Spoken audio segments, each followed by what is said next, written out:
Keisha Williams venait d'être transférée dans une nouvelle école. Elle venait d'un endroit où survivre signifiait apprendre à se battre, où 8 années d'arts martiaux mixtes avaient transformé ses poings en armes. Ceinture noire, elle était enveloppée dans le silence d'une adolescente, mais les tyrans ne l'avaient pas vue, ils voyaient une jeune fille noire, seule et silencieuse, une cible facile. Alors, ils l'ont attaquée avec exigence et menace, intensifiant le harcèlement chaque jour. Puis, un après-midi, ils ont franchi la ligne. Les rires ont suivi, quelqu'un a dit qu'elle le méritait. Le couloir l'observait, mais Keisha n'a pas cédé. Il la pensait faible. Il pensait qu'elle accepterait. Ils avaient tort. Le réveil sonna à 5h30, mais Keisha Williams était déjà réveillée, les yeux fixés sur le plafond inconnu de sa nouvelle chambre. Détroit lui semblait à une éternité, même si le camion de déménagement ne s'était éloigné que de 3 jours de leur ancienne maison. Elle se leva du lit et descendit à pas feutrés au sous-sol, où sa mère avait installé le sac de frappe dans un coin. 40 minutes plus tard, la sueur perlait de son front tandis qu'elle terminait sa routine matinale directe, croisée, crochet, uppercut les combinaisons fluides comme une respiration. 8 ans d'entraînement avaient rendu les mouvements instinctifs, mais aujourd'hui, ils semblaient différents. Aujourd'hui, ils semblaient nécessaires. Keisha, petit déjeuner, appela sa mère d'en haut. Le docteur Patricia Williams se tenait devant les fourneaux, toujours en tenue de nuit à l'hôpital Millbrook Général. « Comment vas-tu aujourd'hui, ma puce ?»« Bien, » répondit Keisha en attrapant une tartine. C'était juste une école comme les autres. Le regard de sa mère exprimait de l'inquiétude. « Je sais que cette transition n'est pas facile, » dit-elle doucement. Différente était un euphémisme. Alors que Keisha franchissait les portes du lycée Millbrook, la marée de visages blancs confirma ce qu'elle savait déjà, sur 800 élèves, elle pouvait compter les visages noirs sur les doigts des 2 mains. Les couloirs bourdonnaient d'une énergie matinale typique, mais les conversations s'interrompaient à son passage. Des murmures s'échappaient dans son sillage. Elle gardait la tête haute, les épaules détendues comme Maître Chen le lui avait appris. Ne jamais montrer de faiblesse, mais ne jamais chercher les ennuis en premier. Le cours de biologie du premier cours s'est déroulé sans problème, celui d'histoire du deuxième était acceptable. Mais c'est au déjeuner que commençait véritablement l'apprentissage. La cafétéria s'étendait comme une carte sociale, les enfants populaires occupaient les tables centrales, les athlètes occupaient un coin, les enfants du théâtre se rassemblaient près des fenêtres. Keisha prit un sandwich et chercha une place libre. « Tiens, regarde ce qui s'est égaré ici. » La voix résonna à travers 3 tables. Derek Morrison mesurait 1,90 m, avec cette assurance assurée qui vient de celui qui n'a jamais été défié. Sa veste légèrement tombait parfaitement sur ses larges épaules, et son sourire n'atteignait jamais ses yeux bleus et froids. Derrière lui, Jake Wilson faisait craquer ses articulations tandis que Tommy Bradley ricanait. Le silence retomba dans la cafétéria, tous les regards se tournèrent vers la confrontation qui se préparait au centre de la salle. Keisha continua vers une table vide, mais Derek lui barra le chemin. « Je te parle », dit-il d'une voix imprégnée de l'autorité désinvolte de quelqu'un habitué à être obéi. Elle s'arrêta, soutenant son regard sans sourciller. « De quoi ?» demanda-t-elle. « De comment les choses fonctionnent ici », répondit Derek, son sourire s'élargit jusqu'à dévoiler ses dents. Les nouveaux étudiants paient généralement un petit droit d'accueil. Appelez ça une assurance, assurez-vous qu'il ne leur arrive rien. Jake et Tommy la flanquèrent, suffisamment près pour qu'elle puisse sentir leur eau de Cologne. La cafétéria resta silencieuse, 200 étudiants observant comme dans un café-théâtre. « Une assurance contre quoi ?» demanda Keisha d'une voix posée, plus curieuse que conflictuelle. Derek haussa les épaules. « Les casiers qui se bloquent, les livres qui disparaissent, les gens qui vous bousculent dans les couloirs. C'est marrant comme certains peuvent être maladroits ici, surtout ceux qui ne sont pas à leur place, » ajouta Tommy avec un sourire narquois. Keisha posa son plateau repas sur la table la plus proche.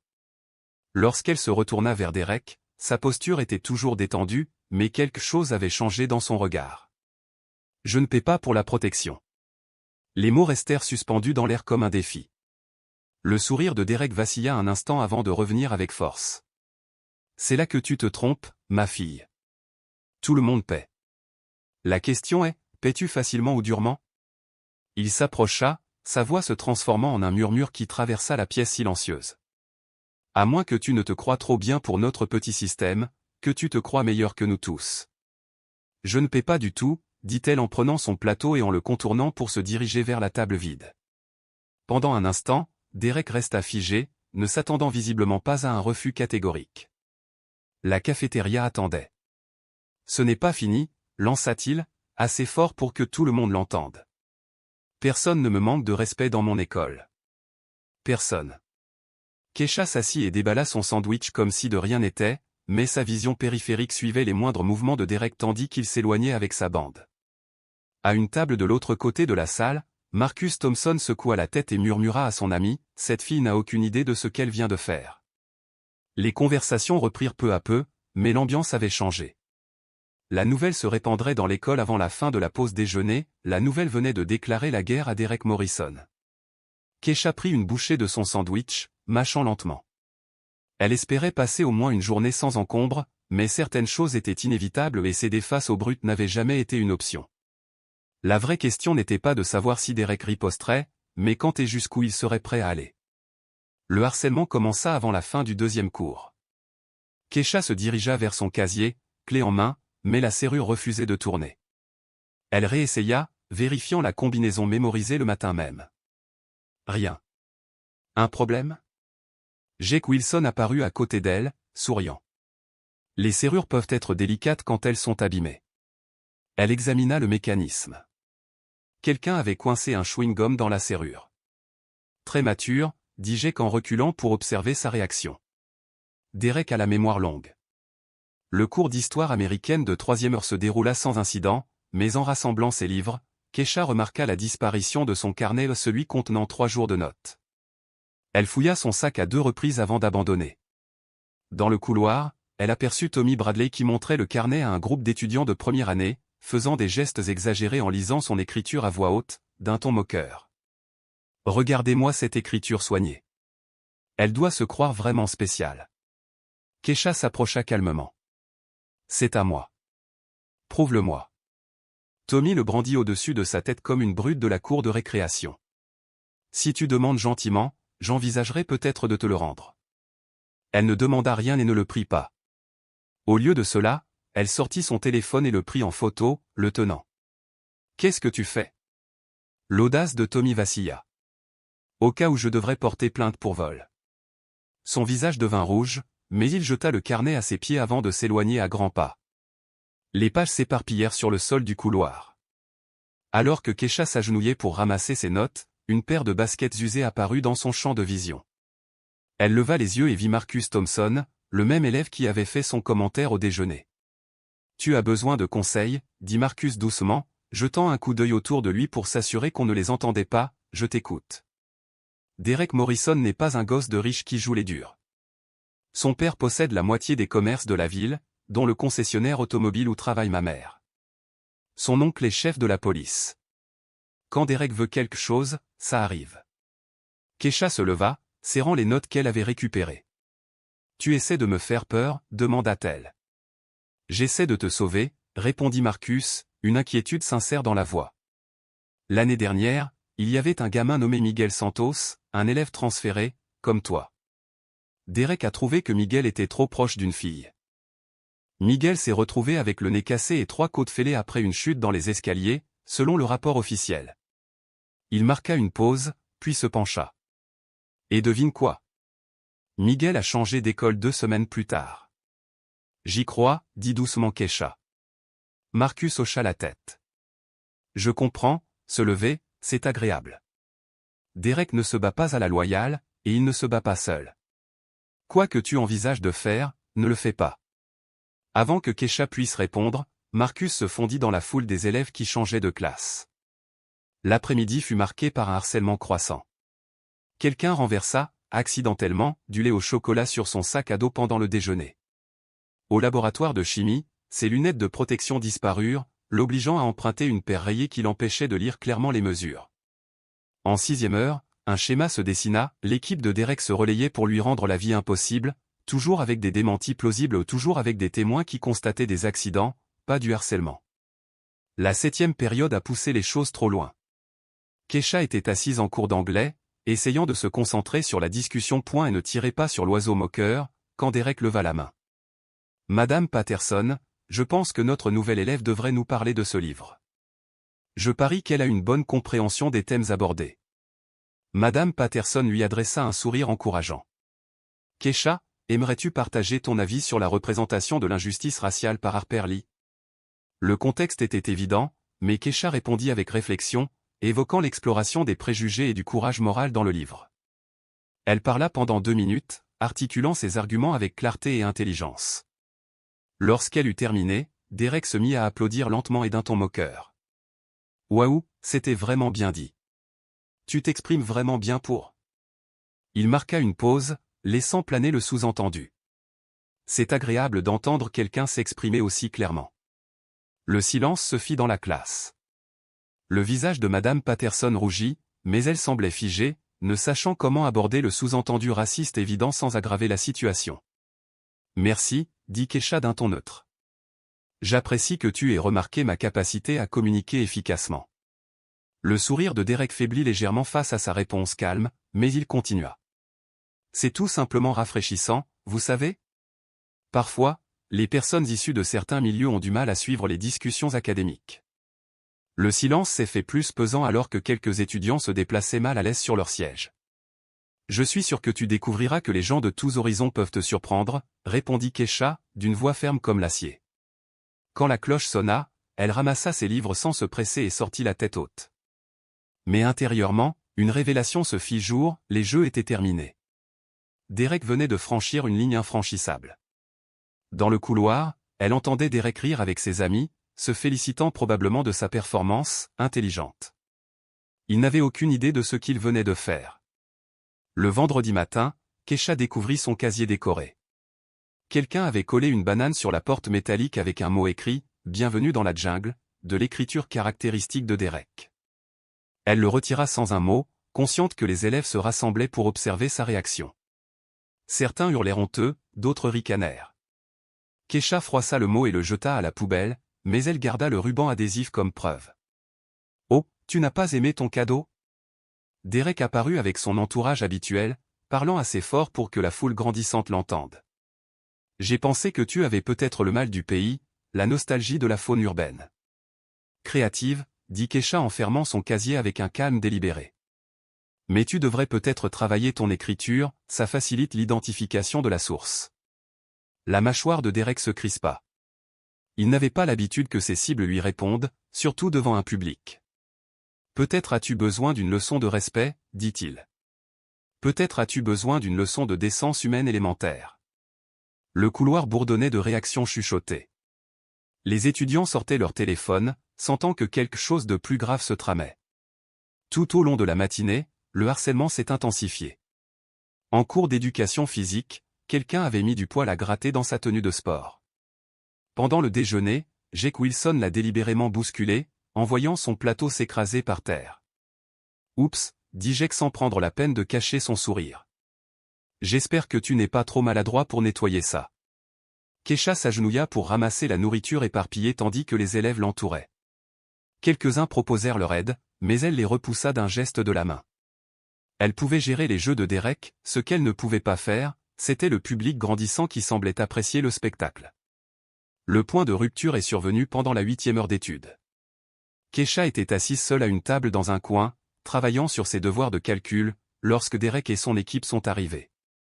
Le surveillant de l'étude était sorti, laissant 30 élèves sans surveillance. « Salut tout le monde », annonça Derek d'une voix qui résonnait à travers la pièce.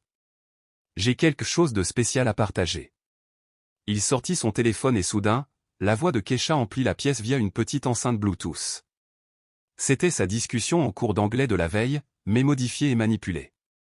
Ses propos réfléchis sur l'injustice raciale avaient été entrecoupés d'extraits audio pour donner l'impression qu'elle tenait des propos incendiaires sur les Blancs. L'enregistrement la présentait comme une étrangère raciste et en colère qui détestait sa nouvelle école et tous ses élèves. Les étudiants semblaient choqués, confus, certains en colère. « On dirait qu'on sait ce qu'elle pense vraiment de nous », dit Derek en rangeant son téléphone avec satisfaction. Heureusement qu'on a pu entendre ses véritables pensées. Keisha resta figée tandis que les murmures fusaient autour d'elle. Certains élèves semblaient méfiants, d'autres dégoûtés. Quelques-uns semblaient se rendre compte que l'enregistrement était faux, mais leur voix était couverte par ceux qui y croyaient. « Ce n'est pas ce que j'ai dit », sa voix coupa le bruit, mais Derek parla par-dessus elle. « Tu me traites de menteur ? Tout le monde vient de t'entendre. Tout le monde vient de t'entendre manipuler des enregistrements pour me faire passer pour quelqu'un que je ne suis pas. Il s'approcha de sa table. Pourquoi aurais-je besoin de manipuler quoi que ce soit? On a tous entendu quel genre de personne tu es vraiment. La porte de la salle d'études s'ouvrit et Madame Chen, la surveillante, revint. Le silence retomba dans la salle. Les élèves étaient soudain fascinés par leur devoir. « Tout va bien ici ?» demanda Madame Chen, sentant la tension monter. « Parfait » dit Derek avec son sourire de politicien. « On discute simplement de l'actualité. » Quand la cloche sonna, Kesha ramassa ses livres d'une main tremblante. Les élèves sortirent en file indienne, certains évitant le contact visuel, d'autres le fixant ouvertement. Le mal était fait. Dès demain, l'enregistrement édité de Derek serait partout sur les réseaux sociaux. Alors qu'elle se dirigeait vers son dernier cours, elle entendit des fragments de conversation. « Je n'arrive pas à croire qu'elle ait dit ça. » Elle semblait si calme et gentille. Derek avait raison à son sujet. À son casier après l'école, Kesha a trouvé Marcus qui l'attendait. « Cet enregistrement était un faux, dit-il doucement. J'étais en cours d'anglais. J'ai entendu ce que tu as dit. Ça n'a plus d'importance maintenant. » Kesha a enfilé sa veste. Le mal est fait. Vous pouvez le contester ou prouver qu'il a été édité ou je peux contester la source. Marcus lui attrapa le bras. Ne fais rien de stupide. Derek s'attend à ce que tu ripostes. Il a probablement tout prévu, comment te faire passer pour l'agresseur, comment te faire suspendre ou arrêter. Kesha observa le visage inquiet de Marcus, puis les élèves qui passaient, certains chuchotaient encore et la pointaient du doigt. Derek avait systématiquement cherché à l'isoler et à l'humilier, chaque geste étant calculé pour la pousser à une réaction justifiant sa cruauté. Peut-être était-il temps de lui donner ce qu'il attendait. Elle se dégagea de l'emprise de Marcus et se dirigea vers la sortie. Derrière elle, Marcus cria. « Kesha, ne fais pas ça. Ça n'en vaut pas la peine. » Mais certaines choses en valaient la peine. Sa dignité en valait la peine. Son droit d'exister dans cette école sans être terrorisé en valait la peine. Et parfois, la seule façon d'arrêter un tyran était de lui montrer que sa cible pouvait riposter.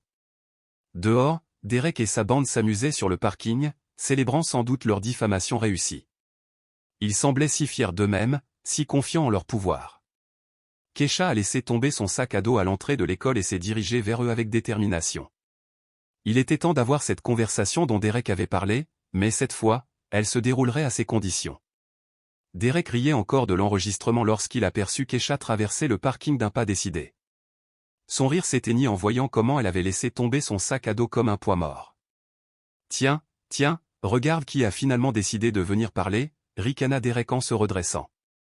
Jake et Tommy se rangèrent à ses côtés, prêts à s'excuser de leur hostilité. Kesha s'arrêta à 3 mètres de là, d'une voix calme et claire. « J'en ai fini avec tes manigances, Derek, le faux enregistrement, le harcèlement, tout ça. C'est fini maintenant. » « Oh, ça se termine quand je dis que ça se termine, » rétorqua Derek, sa confiance grandissant tandis que quelques élèves curieux se rassemblaient pour le regarder. « Tu crois que tu peux entrer dans mon école et me manquer de respect? Détrompe-toi, c'est mon école. » Kesha s'approcha d'un ton ferme. « La dernière fois que j'ai vérifié, c'était une institution publique financée par les contribuables, y compris ma mère. » Le visage de Derek rougit. « Ne me fais pas le malin. Tu es en infériorité numérique et tu es surclassé. Va-t'en tant que tu le peux encore. » J'ai essayé de m'éloigner, dit-elle en avançant d'un pas, tu m'as suivi. J'ai essayé de t'ignorer, tu as envenimé la situation. J'ai essayé d'être raisonnable? Encore un pas de plus, et maintenant on fait ça à ma façon, prévint Tommy en faisant craquer ses jointures. Tu es sûr de vouloir faire ça? Demanda Kesha en se penchant sur la pointe des pieds.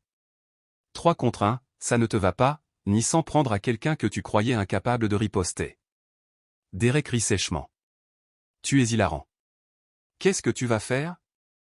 Appeler ta maman? Je vais te donner exactement ce que tu demandes. Au moment où Derek lui prit le bras, l'entraînement de Kesha se déclencha. Avec une précision fluide, elle se dégagea de sa prise, saisit son poignet et profita de son élan pour le faire trébucher. Avant qu'il ne puisse se reprendre, son coude heurta son plexus solaire, le pliant en deux. Jake se jeta sur lui et se balança sauvagement. Kesha se baissa, lui balança les jambes et l'envoya s'étaler sur l'asphalte. Tommy hésita, réalisant soudain que le plan ne se déroulait pas comme prévu. Derek se redressa, essoufflé mais furieux. « Tu te crois costaud? Voyons voir à quel point. » La suite fut brutale et efficace. Derek avait la carrure et la rage, mais Kesha possédait une habileté affinée par 8 années d'entraînement rigoureux. Elle se déplaçait comme une eau vive face à ses coups maladroits, frappant avec précision dès qu'une ouverture se présentait. Jake et Tommy tentèrent d'intervenir, mais ne firent que gêner Derek ou subir ses attaques défensives. La bagarre s'étendit sur le parking, Derek continuant de charger, de frapper, refusant de rester à terre. À la fin, Derek gisait face contre terre sur l'asphalte, le genou de Kesha coincé entre ses omoplates. Ils avaient parcouru près d'un demi-pâté de maison, son nez saignait abondamment, Jake soignait un œil gonflé et Tommy lui tenait délicatement les côtes. « On a fini ?» demanda Kesha, sa respiration contrôlée malgré l'effort. « Lâche-moi » haleta Derek. « On a fini » répéta-t-elle en exerçant une légère pression. « Bien, c'est fini. Vous allez me laisser tranquille, tous les trois. Plus de jeux, plus de harcèlement, plus d'enregistrements modifiés. On est d'accord? Ouais. On est tranquille. » Kesha le relâcha et recula, regardant Derek se retourner, le nez en sang. Le petit groupe de témoins se tenait là, stupéfait. « Bien parlé, » dit-elle, puis elle se retourna et retourna à l'école pour récupérer son sac à dos. Pendant ce temps, à l'intérieur du bâtiment, la directrice Martinez terminait ses papiers lorsque sa secrétaire frappa. « Madame Martinez, il y a eu un incident sur le parking. Les élèves disent qu'il y a eu une bagarre. » La directrice Martinez soupira et attrapa sa veste. « C'est grave? Bon, personne n'a appelé d'ambulance, mais tu devrais peut-être voir ça toi-même. » Dehors, elle trouva Derek Morrison en train d'essuyer le sang de son visage tandis que Jake et Tommy l'aidaient à se relever. Un groupe d'étudiants rôdait à proximité, téléphone à la main, l'excitation palpable dans l'air. « Que s'est-il passé ici ?» a demandé le directeur Martinez. « Rien, » murmura Derek, les yeux détournés. « Je faisais juste l'idiot. »« Derek Morrison, tu saignes. Ce n'est pas de la plaisanterie. »« Je suis tombé, » dit-il rapidement.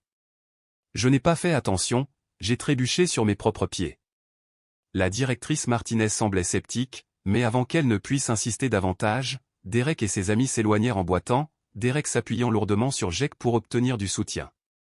Le lendemain matin, les rumeurs étaient déjà devenues légendaires. Certains affirmaient que Kesha avait utilisé des armes, d'autres qu'elle avait tabassé 5 hommes. La vérité était déjà impressionnante, mais les ragots du lycée n'avaient jamais été limités par les faits. Au cours de la deuxième période, Jessica Martinez, une étudiante en deuxième année pleine d'énergie nerveuse, s'est approchée de Kesha à son casier, Amber juste derrière elle. « Salut » dit doucement Jessica en jetant un coup d'œil autour d'elle. « On peut te parler de quelque chose ?» Kesha observa les deux filles.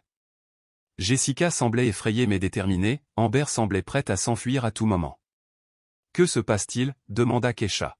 « Nous avons appris ce qui est arrivé hier à Derek et à ses amis, » a poursuivi Jessica. « Nous nous demandions, pourriez-vous nous aider pour quelque chose de similaire ? » « En quoi est-ce pareil » murmura finalement Amber. « Il y a ces types du lycée Riverside qui nous embêtent à l'arrêt de bus après les cours. Hier, ils ont pris mon sac à dos et ont tout vidé, ils m'ont insulté et ont dit qu'ils reviendraient aujourd'hui. » Kesha ferma son casier et se tourna vers eux. « Que me demandez-vous de faire exactement ? Veux-tu venir avec nous à l'arrêt de bus aujourd'hui ? » La voix de Jessica tremblait. « Peut-être que s'ils te voient là-bas, ils nous laisseront tranquilles. » Kesha jeta un coup d'œil à leurs visages effrayés et pensa au nez en sang de Derek, à chaque petite humiliation qui avait conduit à la confrontation de la veille. « À quelle heure arrive ton bus ? » « À 15h15. » Kesha hocha la tête. « D'accord. J'arrive. » À 15h15, elle se rendit à l'arrêt de bus de Maple Street avec Jessica et Amber. Le soleil de l'après-midi projetait de longues ombres entre les maisons, et une brise fraîche faisait bruisser les feuilles au-dessus de leur tête. Les deux filles restèrent près d'elle, leur nervosité presque palpable. « Ils arrivent généralement vers 15h20, » murmura Jessica en consultant son téléphone. « Mais le bus n'arrive qu'à 15h45, alors ils ont largement le temps. »« Pour faire quoi exactement ?» demanda Kesha. La voix d'Amber tremblait. « Hier, ils nous ont encerclés et ont dit qu'on avait l'air seul et qu'on avait besoin de compagnie. Quand j'ai voulu m'éloigner, l'un d'eux m'a attrapé le bras et n'a pas voulu me lâcher, puis ils ont de nouveau jeté mon sac à dos sous leurs yeux. Ils ont dit qu'on le regretterait si on en parlait à quelqu'un. Keisha scruta la rue tranquille. Combien y en a-t-il? 3, dit Jessica. Brad est le chef, le grand aux cheveux décolorés. Connor a les tatouages sur les manches, et Tyler est celui qui a enlevé Amber. À 15h22 précise, une Camaro cabossée a déboulé sur Maple Street, la musique à plein volume. La voiture a ralenti à l'approche de l'arrêt de bus, et 3 garçons en sont sortis avec une attitude décomplexée, comme s'ils étaient les maîtres du quartier. Les yeux de Brad se plissèrent en apercevant Keisha. « Qui est la nouvelle » demanda-t-il. « J'attends juste le bus » répondit rapidement Jessica. Connor rit en fléchissant ses avant-bras tatoués. « On dirait quelqu'un qui n'a rien à faire ici. » Tyler s'avança vers Amber, et tout retint son souffle. Qui s'est instinctivement placé derrière Keisha? Tu as amené des renforts, ma chérie? Ce n'est pas très amical, en fait, dit Keisha, sa voix résonnant clairement dans la rue silencieuse. Je suis ici pour discuter avec vous trois. Les sourcils de Brad se haussèrent. Une conversation sur quoi? Sur la façon dont tu vas laisser ces filles tranquilles à partir de maintenant? Les 3 garçons échangèrent un regard avant d'éclater de rire. Connor s'essuya les yeux d'un air théâtral. Oh, c'est incroyable. La cavalerie est composée d'une fille qui se croit forte. Je ne pense pas, répondit calmement Keisha. Je t'informe simplement que ton harcèlement prend fin aujourd'hui. Tyler s'approcha encore plus d'Amber, envahissant délibérément son espace. Et si on n'a pas envie de mettre fin à tout ça? Tu découvriras alors que certaines personnes ne sont pas des cibles faciles. Brad se déplaça sur le flanc gauche de Keisha tandis que Connor prenait la droite. Tu sais quoi? Je t'aime bien. Tu as du caractère. Pourquoi ne pas laisser tomber ces ratés et traîner avec de vrais hommes? Je ne suis pas intéressé par le fait de traîner avec des garçons qui terrorisent les enfants, a déclaré Keisha froidement. Ce ne sont pas des enfants, gronda Tyler d'une voix rauque. Ils sont assez grands pour apprendre le respect. Il tendit la main pour saisir Amber par l'épaule, et c'est là que Keisha agit. Sa main gauche intercepta le bras tendu de Tyler, le détournant d'Amber, tandis que sa main droite frappait son poignet. Tyler poussa un cri et recula en se tenant le bras. Qu'est-ce que? Connor s'avança, mais Keisha se repositionnait déjà. Dernier avertissement, dit-elle, sa posture équilibrée et prête. Éloigne-toi. Au lieu de cela, Brad chargea depuis sa gauche tandis que Connor arrivait par la droite. Keisha se laissa tomber, balayant les jambes de Brad, puis pivota pour attraper Connor d'un coup de coude au ventre. Les 2 garçons heurtèrent violemment le sol. Tyler, toujours en train de se caresser le poignet, sortit son téléphone. Espèce de folle, j'appelle la police. Vas-y, dit Keisha sans quitter Brad et Connor des yeux tandis qu'ils se relevaient péniblement. Dis-leur que 3 lycéens se sont fait tabasser alors qu'ils tentaient d'agresser 2 jeunes filles. Je suis sûr que ça se passera bien pour toi. Derrière son téléphone, Jessica avait enregistré toute la rencontre. J'ai tout enregistré, dit-elle d'une voix plus forte, y compris le moment où Tyler essayait d'attraper Amber. Brad essuya le sang de sa lèvre fendue et lança à Keisha un regard mêlé de respect et de colère. Tu n'as aucune idée de qui tu as affaire, 3 lâches qui s'en prennent à des filles plus petites qu'eux. Ouais, j'ai une assez bonne idée, répondit Keisha sans broncher. Connor retourna en boitant vers la voiture, son air de dur à cuire complètement dégonflé. Ce n'est pas fini. Oui, c'est vrai, dit Keisha fermement. Si je vous revois près de ces filles, notre prochaine conversation ne sera pas aussi polie. Tyler ouvrit la bouche pour protester, mais Brad l'attrapa par le bras. Allez, on file. Alors que la Camaro démarrait en crissant, Jessica baissa son téléphone d'une main tremblante. Oh mon Dieu, c'était incroyable. Vous allez bien tous les deux. L'attention de Keisha se reporta sur les filles. Amber hocha la tête, les larmes aux yeux. Merci. Je n'arrive pas à croire que tu aies fait ça. Il comptait sur le fait que tu aurais trop peur pour te défendre, dit Keisha. Les tyrans comptent toujours là-dessus, murmura Amber. Le bus tourna au coin de la rue, ses freins sifflant à l'approche de l'arrêt. Alors qu'il montait à bord, Jessica partageait déjà la vidéo sur ses réseaux sociaux. Tout le monde doit voir ça, dit-elle avec enthousiasme. Tout le monde doit savoir que quelqu'un tient enfin tête à ces salopards. Kesha s'installa confortablement, ignorant que la vidéo de Jessica serait partagée des centaines de fois avant le dîner, la propulsant du jour au lendemain de légende locale à sensation virale. À 19 h, la vidéo de Jessica avait été partagée plus de 300 fois, à 21 h, elle avait atteint le millier. La légende disait, une fille tient tête à des harceleurs d'élèves à un arrêt de bus, enfin quelqu'un riposte. Les commentaires des élèves de 3 districts scolaires ont afflué. Des histoires de harcèlement, d'intimidation et d'abus, jusque-là chuchotées dans les couloirs, ont soudain trouvé une place publique. C'est la fille qui a tabassé Derek Morrison aussi, il était temps que quelqu'un tienne tête à la bande de Riverside. Elle devrait donner des cours d'autodéfense. Pendant ce temps, de l'autre côté de la ville, Derek Morrison, assis dans sa chambre, une poche de glace sur son nez encore gonflé, regardait la vidéo pour la 5e fois. Son téléphone vibrait de notifications, des amis lui envoyaient le lien, lui demandant s'il s'agissait bien de la fille qui l'avait humilié. « C'est impossible », murmura-t-il en parcourant les commentaires. Quelqu'un avait déjà fait le lien en racontant sa propre rencontre avec Kesha sur le parking de l'école. Son téléphone sonna, le nom de Jake apparut à l'écran. « Tu vois ça ?» La voix de Jake était tendue par la colère. « Tout le monde voit ça. Mon père se demande déjà pourquoi j'ai l'air d'avoir été renversé par un camion. Elle nous fait passer pour de parfaits idiots d'abord nous, maintenant les gars de Riverside. Les gens la traitent de super-héroïne. » Derek serra les dents. Ce n'est pas une super-héroïne. Elle a juste eu de la chance 2 fois. Au même moment, à Riverside, Brad Matthews avait une conversation similaire avec son équipe dans son garage. « Comment avons-nous pu paraître si faibles ?» demanda Connor en faisant les 100 pas, 3 contre une fille, et on s'est fait démolir parce qu'elle savait se battre et on ne s'y attendait pas. Tyler a relancé la vidéo. « Regardez-moi ça. Elle n'a même pas l'air essoufflée après. » Connor rétorqua, « On est des brutes, c'est tout l'intérêt. La peur maintient les gens dans le droit chemin, mais si la rumeur court qu'une lycéenne peut nous abattre, notre réputation sera entachée. Personne ne nous respectera après ça, » termina Brad, la voix manquant de conviction. De retour au lycée Millbrook, la vidéo virale a créé un autre chaos. Les élèves qui avaient souffert en silence ont soudain retrouvé la parole.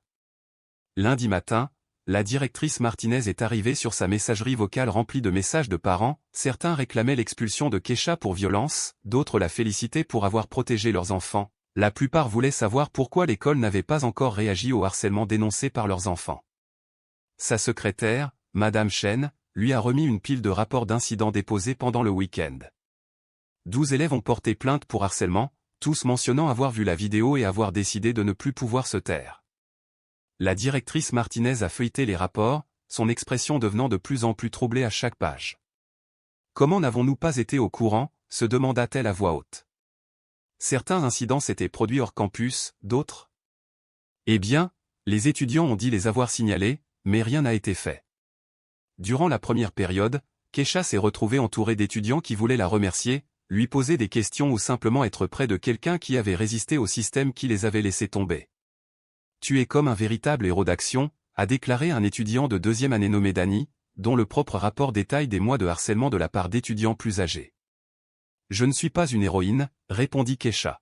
« J'en ai juste assez d'être malmenée. » Mais alors même que les élèves saluaient ses actions, l'administration s'efforçait de contrôler la situation. La directrice Martinez a convoqué une réunion d'urgence avec le conseil scolaire, où la conversation a rapidement tourné à la gestion des dégâts. L'incident s'est produit hors de l'enceinte de l'école, a insisté le président du conseil Walsh. Pouvons-nous nous distancier complètement de cette affaire ? La directrice Martinez a lancé la vidéo sur son ordinateur portable. La moitié des commentaires portent sur le problème de harcèlement que nous avons ignoré dans notre école. Johnson se pencha en avant, le regard intense. « Que suggérez-vous ? » « Je suggère que nous devrions peut-être écouter ce que disent ces étudiants, » a-t-il déclaré d'une voix ferme, au lieu de nous soucier de notre image. La réunion s'est envenimée, les membres du conseil s'échangeant des avis, débattant entre soutenir Kesha ou la suspendre pour bagarre. Pendant ce temps, une pétition de parents circulait en ligne, exigeant que l'école mette en place des cours d'autodéfense et des protections renforcées pour les élèves. À l'heure du déjeuner, plus de 50 élèves s'étaient inscrits au groupe de soutien organisé par Jessica.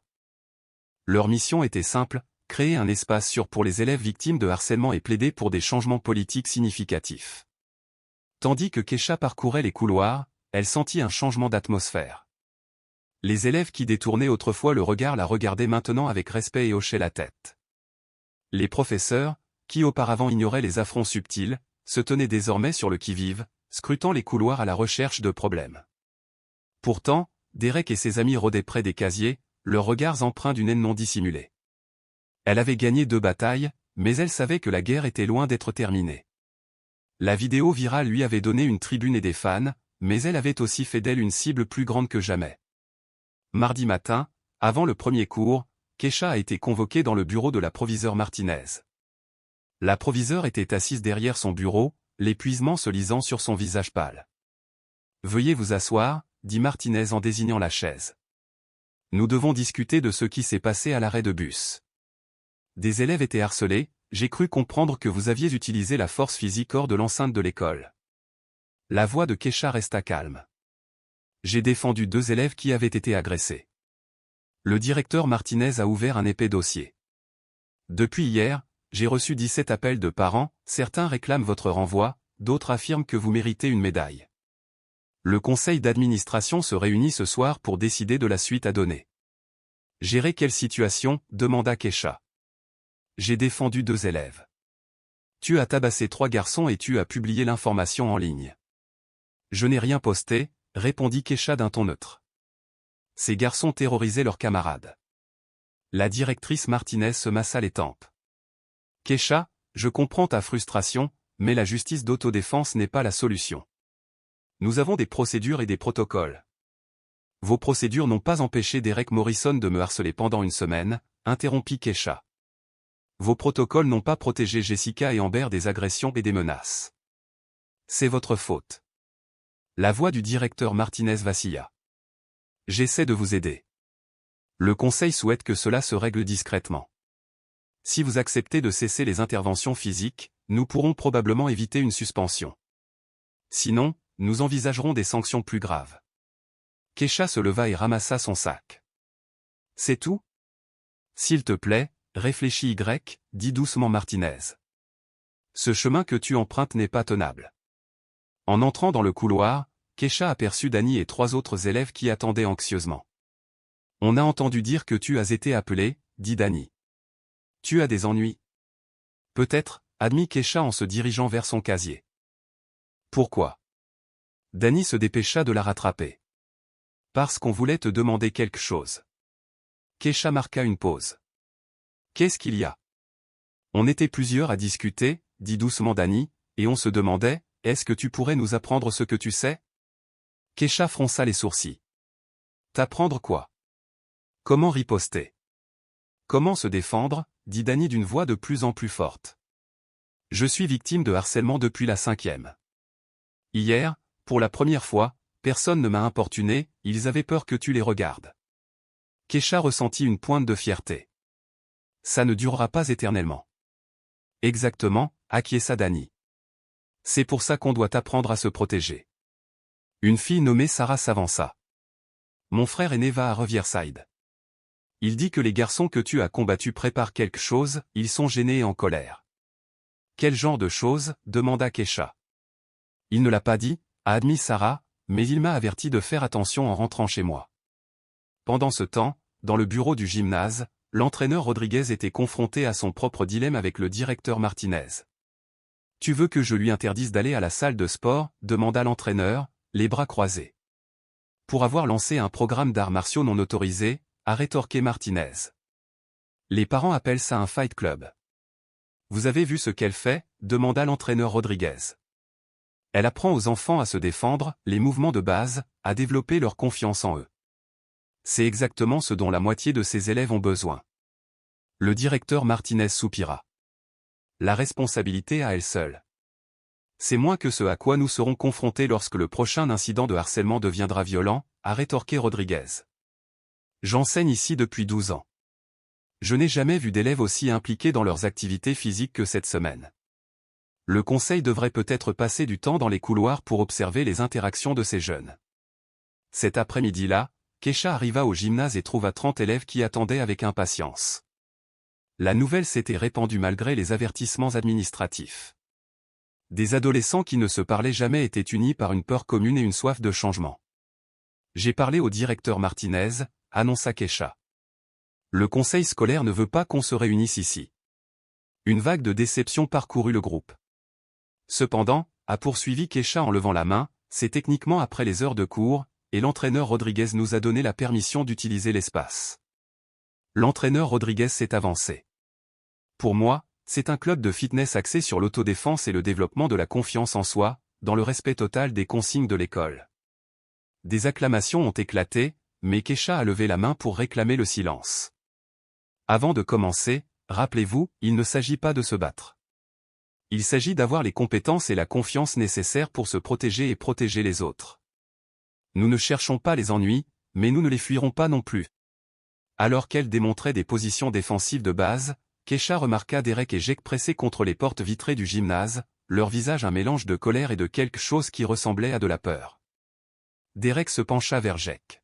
« Regardez-les, elle est en train de constituer une armée. » « Qu'est-ce qu'on fait ?» Jake haussa les épaules.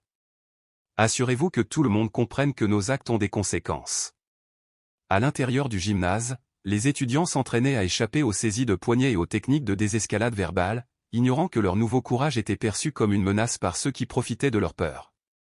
Vendredi, le programme de Keisha comptait plus de 60 élèves. Dans un coin du gymnase, les adolescents travaillaient à briser les prises, à renforcer leur confiance par leur posture et à affiner leur concentration. « N'oublie pas, » cria Keisha, « l'objectif est toujours de désamorcer la situation et de s'enfuir sain et sauf. Se battre est le dernier recours, pas la première option. » Sarah, qui était silencieuse et réservée il y a encore une semaine, se tenait maintenant droite, pratiquant chaque mouvement avec détermination. « Je n'arrive pas à croire à quel point je me sens différente, » a-t-elle confié à Danny pendant une pause pour boire de l'eau. Comme si j'avais le contrôle sur ce qui m'arrive. Pareil, répondit Danny en essuyant la sueur de son front. Hier, quand ces élèves de terminale ont essayé de m'embêter dans le couloir, je les ai regardés droit dans les yeux et j'ai continué mon chemin. Ils ont reculé. L'entraîneur Rodriguez observait depuis son bureau, prenant des notes pour son rapport au proviseur Martinez. La transformation était remarquable, non seulement physique, mais aussi mentale.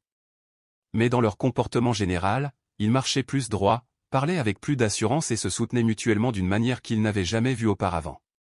Alors que le programme prospérait à l'intérieur du gymnase, des forces extérieures se mobilisaient déjà contre lui. Ce même vendredi soir, Derek Morrison était assis dans sa voiture sur le parking d'un restaurant ouvert 24h24, à la sortie de la ville. Son nez était guéri, mais sa fierté restait brisée.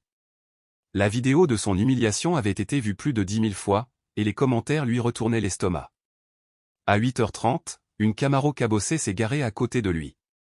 Brad Matthews en est sorti, suivi de Connor et Tyler, tous trois animés de la même colère et de la même frustration que Derek. « Ça t'a pris du temps », dit Derek alors qu'il se glissait dans la cabine en face de lui. « Il fallait absolument que personne ne nous suive », répondit Brad, la voix tendue. « On ne peut plus se permettre de voir des vidéos devenir virales. » Tommy se tortilla, mal à l'aise. « Je pense toujours que c'est une mauvaise idée. Et si quelqu'un découvre qu'on travaille ensemble ? » Personne ne le saura, rétorqua Derek. À moins que tu ne prévoies de parler ouvertement. Connor se pencha en avant, les yeux flamboyants. Écoute, on a tous le même problème. Cette fille nous a fait paraître faibles, et maintenant tout le monde pense pouvoir nous tenir tête. Notre réputation est en berne. C'est pire que ça, ajouta Jake. Elle apprend aux autres à se défendre. Hier, un élève de première a riposté quand j'ai essayé de l'embêter. Tyler hocha la tête avec colère. C'est pareil dans notre école. Les enfants qui donnaient l'argent du déjeuner ont soudain une épine dans le pied. Derek sortit son téléphone et leur montra un extrait de l'entraînement de l'après-midi. 60 enfants. Elle a 60 enfants qui apprennent à se battre en un mois. Ça fera 100. Alors, quel est ton plan ? Brad expira. Comment l'arrêter ? On ne peut plus la toucher physiquement, trop de gens regardent, trop de caméras. Mais on peut la détruire légalement, dit Derek, un sourire froid et calculateur illuminant son visage. On porte plainte. Mon père connaît des gens dans le système judiciaire. On prétend qu'elle nous a agressés sans provocation, on l'a fait arrêter, expulser, et peut-être même envoyer en centre de détention pour mineurs. Connor fronça les sourcils. Mais il existe des preuves vidéo de ce qui s'est réellement passé. Les vidéos peuvent être mal interprétées, répondit Derek d'un ton posé. Surtout quand on a le bon avocat pour les expliquer au juge. Mon père a déjà parlé à notre avocat de famille. Tyler prit la parole. Et l'affaire de l'arrêt de bus? On voit cette vidéo partout, 3 lycéens contre une fille. On va prétendre qu'elle était armée, dit Derek à voix basse. On se défendait. Qui va croire qu'on essayait vraiment de faire du mal à ces filles de seconde? Jake hocha lentement la tête. Et une fois arrêté, son petit club de combat s'effondre. Les enfants recommencent à avoir peur, et nous, à reprendre le contrôle. Brad semblait sceptique. Ça pourrait se retourner contre nous. Et si les gens ne nous croyaient pas? Ils le feront, dit Derek avec assurance. Parce que ma famille a de l'influence dans cette ville, contrairement à la sienne. C'est nous les victimes, pas elle. Les 6 garçons passèrent l'heure suivante à coordonner leur récit, prévoyant de porter plainte simultanément et de présenter un front uni. Ils allaient dépeindre Keisha Williams comme une personne dangereuse qui s'en prenait à des élèves innocents sans provocation. Pendant ce temps, de retour à l'école, Keisha terminait sa séance d'entraînement, inconsciente du piège légal qui lui était tendu. Lundi à la même heure, demanda Sarah tandis que les élèves rassemblaient leurs affaires. Absolument, répondit Keisha en souriant. Et n'oubliez pas, pratiquez votre intuition pendant le week-end. Faites confiance à votre instinct. Alors que les étudiants sortaient, discutant avec enthousiasme de leur progrès, l'entraîneur Rodriguez s'est approché de Keisha. Tu as fait quelque chose de spécial ici, dit-il doucement. Ces enfants sont différents, plus forts. Ils ont toujours été forts, répondit Keisha. Il fallait juste qu'ils s'en souviennent. Soyez prudents, cependant, a-t-il averti. Un tel changement rend certaines personnes nerveuses, surtout celles qui bénéficient de l'ancien système. Keisha hocha la tête et rassembla ses affaires. Elle avait senti la tension monter toute la semaine, la façon dont Derek et ses amis la regardaient, les conversations chuchotées qui cessaient dès son entrée dans la pièce. Elle sentait quelque chose se tramer sous la surface, mais elle ignorait que la tempête allait éclater et qu'elle mettrait à l'épreuve non seulement ses talents de combattante, mais aussi sa foi en la justice elle-même. Lundi matin, le docteur Patricia Williams a reçu l'appel qui a tout changé. Elle consultait les dossiers de patients à l'hôpital lorsque son téléphone a sonné, un numéro inconnu. Docteur Williams, ici le sergent est, du service de police de Millbrook. Nous avons besoin que vous veniez au commissariat avec votre fille. Le sang de Patricia se glaça. Keisha est blessée? Que s'est-il passé? Elle n'est pas blessée, madame, mais des accusations d'agression ont été portées contre elle. Nous devons l'interroger. Des accusations d'agression? C'est impossible, ma fille ne. Madame, nous avons 6 plaignants. Je vous suggère de contacter un avocat. Les mains de Patricia tremblaient lorsqu'elle a appelé l'école de Keisha, puis son superviseur, pour demander un congé d'urgence. Lorsqu'elle est arrivée au lycée de Millbrook, la police l'attendait dans le bureau du directeur. Le directeur Martinez semblait bouleversé.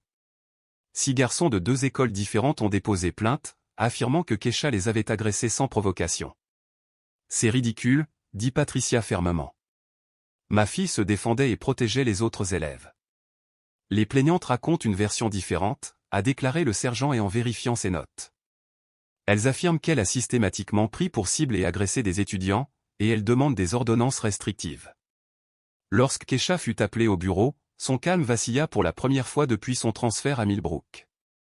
En voyant le visage inquiet de sa mère et l'expression sévère de l'agent, elle comprit enfin que les représailles de Derek avaient pris une forme inattendue. « Suis-je en état d'arrestation » demanda-t-elle doucement. « Pas encore » répondit le sergent Hay. « Mais vous devez venir au poste pour un interrogatoire. Votre mère peut vous accompagner. » Lorsque la nouvelle de l'arrestation de Keisha par la police s'est répandue dans l'école, un chaos général s'est installé parmi les élèves. Jessica Martinez a fondu en larmes en apprenant la nouvelle. « C'est ma faute » sanglota-t-elle à Sarah. « Si je n'avais pas posté cette vidéo ?» « Non » dit Sarah fermement, se surprenant elle-même par sa force. « C'est la faute de Derek, de Brad et de tous les autres tyrans qui n'ont pas supporté que quelqu'un leur tienne enfin tête. » En moins d'1 heure, les élèves s'organisaient. Danny créa un groupe de discussion appelé « Justice pour Keisha », qui compta plus de 200 membres en 30 minutes. Des vidéos de l'incident de l'arrêt de bus furent republiées avec des explications détaillées sur ce qui s'était réellement passé. Marcus Thompson, qui avait tenté d'avertir Keisha des semaines auparavant, se retrouva à la tête d'une manifestation improvisée à la cafétéria de l'école. « Ils essaient de la détruire parce qu'elle nous protège », a-t-il déclaré à tous ceux qui étaient à portée de voix, parce qu'elle nous donne le courage de nous protéger. Au commissariat, Keisha était assise dans une salle d'interrogatoire, entourée de sa mère et de l'avocat commis d'office. Patricia Rodriguez se pencha en avant, un stylo posé sur son bloc-notes. « Raconte-moi exactement ce qui s'est passé, dit-elle, à commencer par ton premier jour d'école. » Keisha prit une profonde inspiration et raconta chaque instant, la demande d'argent de Derek pour sa protection, le harcèlement incessant, l'enregistrement modifié, la confrontation sur le parking et l'incident à l'arrêt de bus. Le regard de sa mère s'assombrissait à chaque nouveau détail ou des histoires que Keisha n'avait jamais racontées auparavant. « Pourquoi ne m'en as-tu pas parlé » demanda Madame Rodriguez, la douleur perçant sa voix. « Parce que je pensais pouvoir gérer la situation, » répondit Keisha doucement, « et parce que je savais que si tu te plaignais, l'école ne ferait qu'empirer les choses. » Madame Rodriguez griffonnait furieusement. « Avez-vous des preuves de leur harcèlement ? » « J'ai pris des photos des dégâts causés à mon casier, » a déclaré Keisha. « Il y a peut-être même des images de caméras de sécurité montrant certains incidents à l'école. » Pendant ce temps, l'entraîneur Rodriguez arpentait le couloir devant le bureau du principal Martinez. Sa voix était tendue par une colère contenue. « Vous savez que c'est mal. Vous avez vu ce que Keisha a fait pour nos élèves, la confiance qu'elle inspire, la façon dont elle leur apprend à se défendre. »« J'ai les mains liées, » a répondu la directrice Martinez en se massant les tempes. « 6 familles ont porté plainte, et le conseil scolaire est en crise. Ils craignent davantage les poursuites judiciaires que de faire ce qui est juste. » La voix de l'entraîneur Rodriguez se transforma en un murmure féroce. « J'ai vu Derek Morrison et ses amis terroriser les enfants pendant des années. J'ai signalé, recommandé des interventions, suggéré des sanctions, rien n'a changé. Et maintenant, une fille ose se lever, et soudain, tout le monde s'inquiète de la violence à l'école. » Un léger coup frappé les interrompit. Madame Chen entra, les yeux écarquillés. « Principal Martinez, il y a une 50aine d'élèves dans le couloir principal, brandissant des pancartes.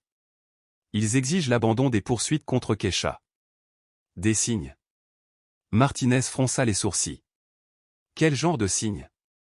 Justice pour Keisha, arrêtez de protéger les tyrans, elle nous a défendus. Des parents arrivent aussi, beaucoup de parents. La directrice Martinez ferma les yeux.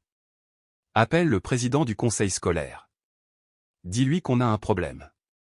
De retour dans la salle d'interrogatoire, le docteur Williams était assise à côté de sa fille. Patricia se pencha et murmura, « Quoi qu'il arrive, je suis fière de toi. » Keisha serra la main de sa mère, ressentant à la fois peur et détermination. Elle n'était plus seule. 2 semaines plus tard, la veille du procès, Keisha était assise à sa table de cuisine avec Madame Rodriguez. Bloc-notes et dossiers ouverts encombraient la surface. « Souvenez-vous, » dit l'avocate en tapotant son stylo, « tenez-vous-en au fait. Ne laissez pas leur avocat vous provoquer. C'est exactement ce qu'ils veulent. » « Et si le juge ne me croit pas ?» demanda Keisha, la voix tremblante. « Nous ferons appel s'il le faut » lui assura Madame Rodriguez. « Mais vous serez surprise du soutien dont vous bénéficierez. » Juste à ce moment-là, le docteur Williams entra avec une boîte pleine de courriels imprimés. « Ce sont ceux d'aujourd'hui » dit-elle en les posant lourdement. « Des lettres de soutien de parents, d'élèves, et même d'enseignants d'autres écoles qui ont entendu parler de votre cas. » Madame Rodriguez sourit. « Le parquet reçoit des courriers similaires. L'opinion publique est largement en votre faveur. » De l'autre côté de la ville, Derek Morrison était assis dans son salon avec l'avocat de son père, Maître Blackwood, un homme à la tenue soignée et au regard froid. « Je veux que vous compreniez une chose, » dit Blackwood d'une voix glaciale. « Si des incohérences apparaissent dans votre témoignage demain, toute cette affaire s'écroule. » Derek se tortilla, mal à l'aise. « Il n'y aura pas d'incohérence. Il vaut mieux que ce ne soit pas le cas, prévint Blackwood. Car si nous découvrons que vous avez menti, les accusations d'agression seront le cadet de vos soucis. Déposer de fausses plaintes est un crime. » Jake et Tommy échangèrent des regards nerveux sur le canapé. Pendant ce temps, Brad Matthews faisait les 100 pas dans le garage de Connor. « Et s'ils avaient des preuves que nous ignorons ?» s'inquiétait Tyler. « Caméra de surveillance, témoins, je ne sais pas, » rétorqua Brad, son assurance habituelle envolée. Mais la situation est en train de déraper. Connor hocha la tête. Mon père dit que si on perd, on risque d'être accusé de parjure. Il parle d'engager notre propre avocat. Tyler déglutit difficilement. J'ai entendu dire qu'une vingtaine d'étudiants prévoient de témoigner en sa faveur demain. De retour au lycée Millbrook, ces 20 élèves se sont réunis dans la bibliothèque de l'école pour une dernière séance de préparation, organisée par Marcus Thompson et Jessica Martinez. Dites simplement la vérité sur ce que vous avez vu, a dit Marcus au groupe. N'exagérez pas, n'ajoutez pas de détails dont vous n'êtes pas sûr. Sarah leva la main. Et s'ils essayaient de nous faire passer pour des menteurs? Alors on reste calme et on s'en tient à nos histoires, répondit Jessica fermement. Parce que nos histoires sont vraies. Danny hocha la tête. Derek me harcèle depuis 3 ans.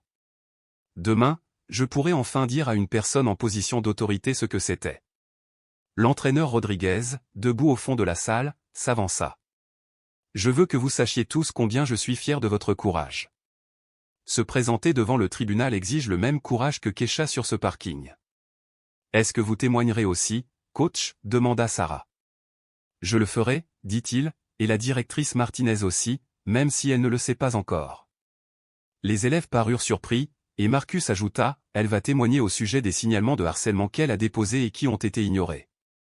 Madame Rodriguez l'avait assignée à comparaître cet après-midi-là. À la fin de la réunion, les élèves ont échangé des câlins, sachant que demain déterminerait non seulement le sort de Keisha mais aussi l'avenir de la culture de leur école. Cette nuit-là, Keisha resta éveillée, les yeux rivés au plafond, repensant à chaque instant des 8 derniers mois. Arrivée à Millbrook après avoir quitté Détroit, elle était autrefois une enfant réservée, concentrée sur sa formation et ses études. Elle se trouvait désormais au cœur d'une bataille juridique qui divisait sa communauté. À 2 heures du matin, après d'innombrables messages de soutien de Jessica et d'autres étudiants, elle s'est finalement endormie, sachant que dans seulement 8 heures, elle entrerait dans cette salle d'audience portant les espoirs et les craintes de tous ceux qui avaient été victimes d'intimidation. Le véritable verdict, réalisa TL, avait déjà été rendu par les personnes qui la soutenaient. Nous démontrerons que Keisha Williams a systématiquement ciblé et agressé mes clients, leur causant à la fois des dommages physiques et un profond traumatisme émotionnel. Il a fait un geste en direction de Derek, assis, la tête baissée, jouant la victime. Ces garçons vaquaient simplement à leurs occupations quotidiennes lorsqu'ils sont devenus la cible de l'agression non provoquée de l'accusé. Les preuves démontreront clairement qu'elle est une personne dangereuse, qui utilise son entraînement aux arts martiaux comme une arme pour intimider et blesser autrui. Madame Rodriguez s'est levée avec assurance pour défendre sa défense, sa voix résonnant dans la salle d'audience. Votre honneur, a-t-elle déclaré, il ne s'agit pas d'une agression non provoquée, mais d'une jeune femme qui se défend et défend d'autres personnes contre un harcèlement et des brimades incessants. Chaque coup et chaque manœuvre de ma cliente constituait une réponse directe aux menaces croissantes et aux agressions physiques réelles des plaignantes. L'accusation a d'abord appelé Derek à la barre. Il s'est approché avec une nervosité éprouvée, livrant un récit soigné, quoique inventé, de la prétendue hostilité de Keisha. J'essayais juste d'être aimable avec la nouvelle élève, a-t-il protesté, la voix tremblante d'une émotion feinte. Je lui ai proposé de lui faire visiter les lieux, de l'aider à s'intégrer. Au lieu de cela, elle s'est retournée contre moi. Et que s'est-il passé sur le parking, insista Blackwood. Il se pencha en avant, le regard perçant. Elle nous a coincés, mes amis et moi, après l'école. On a essayé de s'éloigner, mais elle nous a suivis. Quand j'ai tenté de calmer la situation, elle a attaqué sans prévenir. Madame Rodriguez s'est précipitée sur le contre-interrogatoire. Monsieur Morrison, n'est-il pas vrai que vous avez exigé de l'argent de protection de ma cliente dès son premier jour? Derek perdit son sang-froid. Je ne comprends pas ce que vous voulez dire, balbutia-t-il. N'est-il pas vrai aussi que vous avez créé un enregistrement audio modifié pour l'humilier devant les autres étudiants? Son visage s'est vidé de ses couleurs. Je n'ai jamais rien édité, a-t-il lâché. Le silence s'installa dans la salle d'audience lorsque Madame Rodriguez se tourna vers le juge. Votre honneur, je voudrais présenter la pièce à conviction à de la défense. Aussitôt, l'enregistrement original, non édité, de la discussion de Keisha en cours d'anglais emplit la salle, suivi quelques instants plus tard par la version truquée de Derek. Le contraste était indéniable. Des murmures parcoururent la galerie tandis que les joues de Derek s'empourpraient. C'était juste une blague, marmonna-t-il, mais le mal était fait. Puis vinrent Jake et Tommy. Leurs histoires, soigneusement répétées, commencèrent à se défaire sous les questions incessantes de Madame Rodriguez.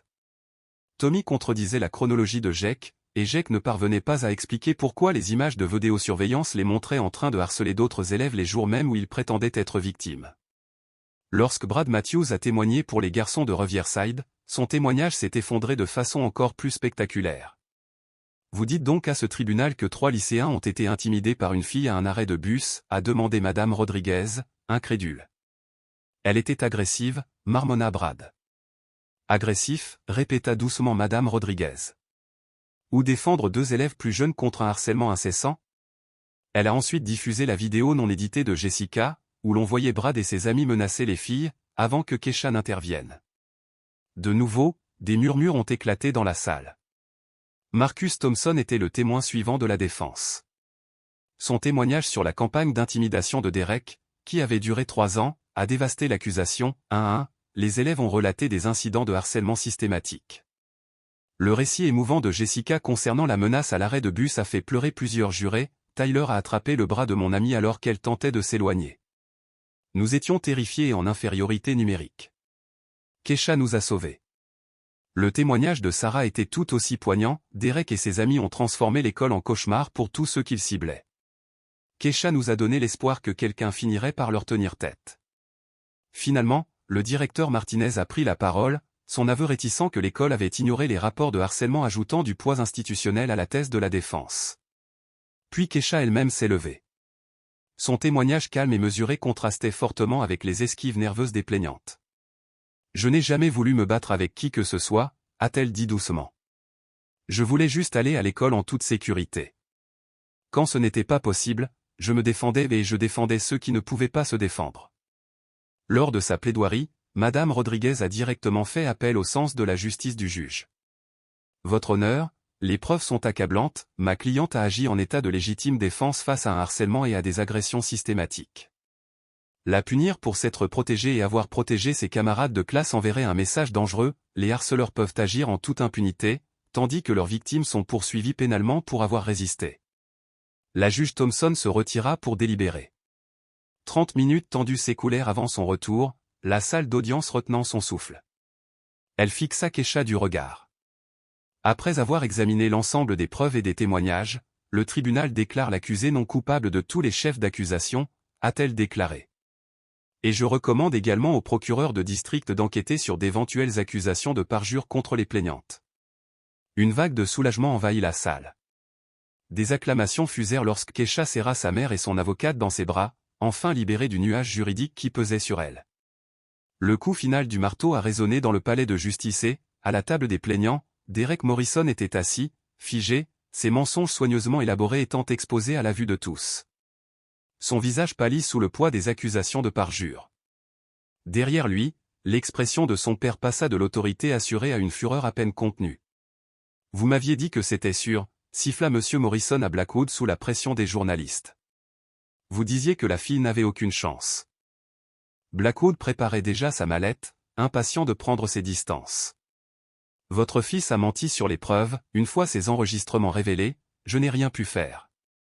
De l'autre côté de l'allée, Jake Wilson et Tommy Bradley restaient assis, stupéfaits, tandis que leurs parents encaissaient le choc. Le visage de Madame Wilson se vida de ses couleurs. Faux témoignage, c'est un crime, n'est-ce pas, maman? On commença Jake, mais il fut interrompu. On en discutera à la maison, dit sa mère d'un ton sec.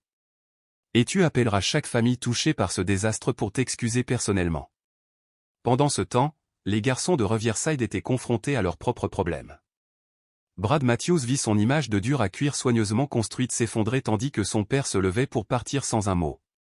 Connor et Tyler le suivirent, leur bravade s'évaporant. C'est de la folie, murmura Tyler en se frayant un chemin à travers la foule. On pourrait aller en prison pour ça. La mère de Connor rétorqua, je t'ai mieux élevé que ça, d'une voix basse mais féroce. À l'extérieur du tribunal, les familles des plaignantes sortaient, honteuses, mais une autre scène se déroulait. Les étudiants qui avaient témoigné entouraient Keisha de larmes de joie et de soulagement. Tu as réussi, s'écria Jessica en la serrant dans ses bras. On les a vraiment battus, corrigea Keisha en scrutant les visages qui l'avaient soutenu. tous ensemble. Le docteur Williams se tenait à proximité, le regard mêlé de fierté et d'étonnement. Cette fille discrète qui a quitté Détroit il y a quelques mois est devenue un symbole de courage, murmura-t-elle tandis que Keisha la prenait dans ses bras. Je suis si fière de toi, ma puce, ajouta-t-elle, non seulement pour ta victoire, mais aussi pour la grâce avec laquelle Keisha s'était comportée. Madame Rodriguez rassembla ses papiers avec un sourire satisfait. En 20 ans de pratique, elle avait rarement vu une affaire aussi tranchée. Le procureur va certainement porter plainte pour parjure, dit-elle à la famille Williams. Faux rapport de police, mensonge sous serment, ces garçons ont de sérieux ennuis judiciaires devant eux. Des cars de reportage étaient alignés dans la rue tandis que les journalistes interviewaient des élèves, des parents et des membres de la communauté sur cette affaire historique. On ne peut pas terroriser les gens et ensuite se faire passer pour la victime lorsqu'ils ripostent, a déclaré Marcus Thompson à un journaliste, entouré d'une douzaine d'élèves. L'affaire a dépassé Millbrook, déclenchant un débat national sur le harcèlement, la légitime défense et l'échec des institutions à protéger les élèves. Dans les semaines qui ont suivi le procès, des changements rapides ont eu lieu au lycée de Millbrook. La directrice Martinez, conspuée par son témoignage au tribunal concernant les signalements de harcèlement ignorés, a mis en place une véritable politique de tolérance zéro en matière d'intimidation. Derek Morrison n'est jamais retourné à l'école, les accusations de parjure et les poursuites civiles qui ont suivi ont poussé ses parents à vendre discrètement leur maison et à déménager à 3 États de là. Jake Wilson et Tommy Bradley ont plaidé coupables d'avoir déposé de faux rapports de police, ont été condamnés à des travaux d'intérêt général et à une mise à l'épreuve, et ont dû suivre des séances de conseil et de gestion de la colère. Brad Matthews a été renvoyé et inculpé de multiples chefs de harcèlement, tandis que Connor et Tyler ont été suspendus en attendant les poursuites judiciaires. Le changement le plus marquant a peut-être été le programme d'autodéfense de Keisha. 3 mois après l'essai, le coach Rodriguez veillait sur un gymnase bondé alors que plus d'une centaine d'élèves participaient à ce qui était désormais le programme d'autonomisation et de sécurité des élèves. Des séances en soirée et des ateliers le week-end avaient été ajoutés pour répondre à la demande. Je n'aurais jamais imaginé que cela prendrait une telle ampleur, a-t-il confié à Keisha tandis qu'elle ajustait la posture d'une élève de première année. Moi non plus, a-t-elle répondu, mais je pense que les gens étaient prêts. Ils avaient juste besoin d'être autorisés à croire en leur force.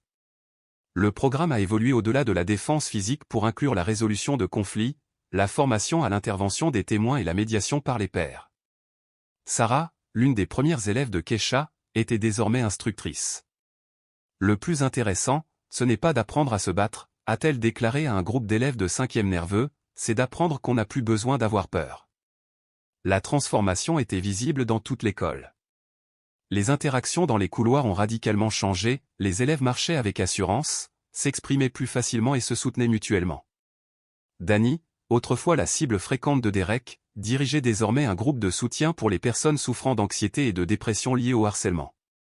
Keisha ne nous a pas seulement appris à nous défendre physiquement, a-t-il expliqué aux nouveaux membres. Elle nous a appris que nous méritons de nous sentir en sécurité et que nous avons le pouvoir d'y parvenir. Les répercussions se sont propagées au-delà du lycée de Millbrook. D'autres écoles du district ont demandé des programmes similaires, des organisations nationales de lutte contre le harcèlement ont sollicité des consultations et les recruteurs universitaires ont remarqué le leadership de Keisha. Par un vendredi de printemps calme 6 mois après le procès, Keisha s'est retrouvée dans la cafétéria où Derek avait réclamé pour la première fois une prime de protection. L'atmosphère était complètement différente. Des élèves de tous niveaux et de tous milieux sociaux étaient réunis, les conversations étaient animées et la tension qui régnait autrefois dans l'espace avait disparu. Jessica s'approcha, une lettre à la main. « Ceci est arrivé au bureau principal pour vous, dit-elle avec un sourire. Keisha ouvrit l'enveloppe et trouva un mot manuscrit d'un étudiant californien, « J'ai vu votre histoire aux informations et j'ai créé mon propre groupe d'autodéfense ici. Nous avons 30 membres et aucun incident de harcèlement ce semestre. Merci de nous l'avoir montré. » Marcus demanda en s'installant sur le siège en face d'elle, « Un autre ?» Keisha confirma, ajoutant la lettre à la collection grandissante qu'elle conservait dans son casier. Elle jeta un coup d'œil à la cafétéria transformée, puis regarda par les fenêtres les élèves pratiquant des exercices de renforcement de confiance dans la cour. Elle réfléchit à tout ce qui avait changé depuis le premier jour où elle avait refusé de payer la protection de Derek. Arrivée à Millbrook, elle espérait éviter les ennuis et terminer ses études tranquillement. Au lieu de cela, elle découvrit que parfois, les batailles les plus importantes sont celles qu'on ne choisit pas, elles nous choisissent. Et parfois, défendre ce qui est juste change non seulement sa propre vie, mais celle de toute une communauté. Lorsque la cloche a sonné la fin du déjeuner, les élèves ont rassemblé leurs affaires et sont retournés en classe avec une énergie et une confiance inimaginables quelques mois auparavant. Keisha a souri en rangeant ses affaires. Sa mère avait raison, Millbrook était différente de Détroit, c'était différent, c'était mieux, et Keisha y avait contribué. En parcourant des couloirs qui semblaient autrefois hostiles, maintenant entourés de camarades de classe qui avaient trouvé leur voie et leur force, Keisha Williams savait que certains combats valent chaque once d'effort. J'espère que cette histoire vous a plu. Aimez la vidéo et abonnez-vous pour ne pas manquer la prochaine. En attendant, j'ai sélectionné 2 histoires qui, je pense, vous plairont. Bonne journée.